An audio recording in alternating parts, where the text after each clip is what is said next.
నమస్తే అన్న, అందరికీ నమస్కారం. కువైట్ లోని డ్రైవర్ అన్నలు ఎవరైతే ఉండారో ministry of interior brigadier general Khalid al Adwani గారు హెచ్చరించడం జరిగింది. కువైట్ లో 99% రోడ్డు ప్రమాదాలలో మరణాలు ఎక్కువగా ఉన్నది ఎక్కడంటే సిగ్నల్ జంప్ చేసినప్పుడు రోడ్డు ప్రమాదాలు ఎక్కువగా జరుగుతూ ఉన్నాయని చెప్పేసి, ఎవరైనా రెడ్ సిగ్నల్ చేస్తే వాళ్లకు భారీ జరిమానాలు మరియు జైలు శిక్ష విధించబడుతుందని చెప్పి ఆయన హెచ్చరించారు. డ్రైవర్ అన్నలంటే కువైట్ లో డ్రైవింగ్ చేస్తూ ఉన్న ప్రతి కువైటీ డ్రైవరు మరియు ప్రతి కువైటీ, అలాగే ఎవరైతే ప్రవాస డ్రైవర్లు ఉన్నారో భారతీయులు కానీ, పాకిస్తానీయులు కానీ, శ్రీలంక కానీ అన్ని దేశాలకు సంబంధించిన డ్రైవర్లు కువైట్ లో ఉన్న అందరికీ ఇది వర్తిస్తూ ఉందని చెప్పి ఆయన వెల్లడించారు.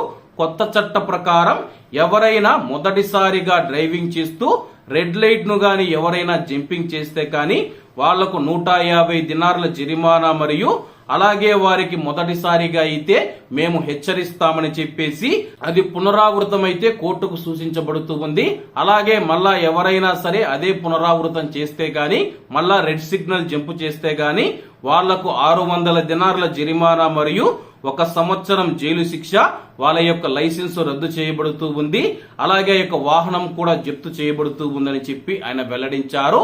కువైట్ లో నిర్లక్ష్యంగా డ్రైవింగ్ చేస్తూ, అలాగే చాలా మంది యువకులు మనం చూసుకుంటే రేసింగ్ల వల్ల ప్రమాదాలు పెరుగుతూ ఉన్నాయని చెప్పేసి, అలాగే కువైట్ లో రెడ్ సిగ్నల్ జంప్ చేసినప్పుడు ప్రమాదం లేదా మరణానికి దారి తీసినట్లయితే నేరంగా మారుస్తామని చెప్పేసి, అటువంటి వాటికి 5 సంవత్సరాల జైలు శిక్ష మరియు 10,000 దినార్ల వరకు జరిమానా ఉంటుందని చెప్పేసి, అలాగే మేము ఉల్లంఘనలకు జరిమానాలు పెంచుతామని చెప్పేసి, ఎందుకంటే అవి ప్రాణాలతో కూడుకున్న పని అని చెప్పేసి ఆయన వెల్లడించారు.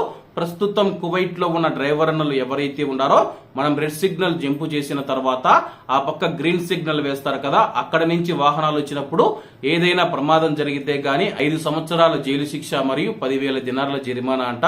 కాబట్టి కువైట్ లోని భారతీయ డ్రైవర్ అన్నలు, అందరూ డ్రైవర్ అన్నలు ఎవరైతే ఉన్నారో అందరూ జాగ్రత్తగా ఉండాలని కోరుకుంటూ, అందరూ బాగుండాలి, ఎందులో మనం ఉండాలి. అందరికీ నమస్తే అన్న, జై హింద్.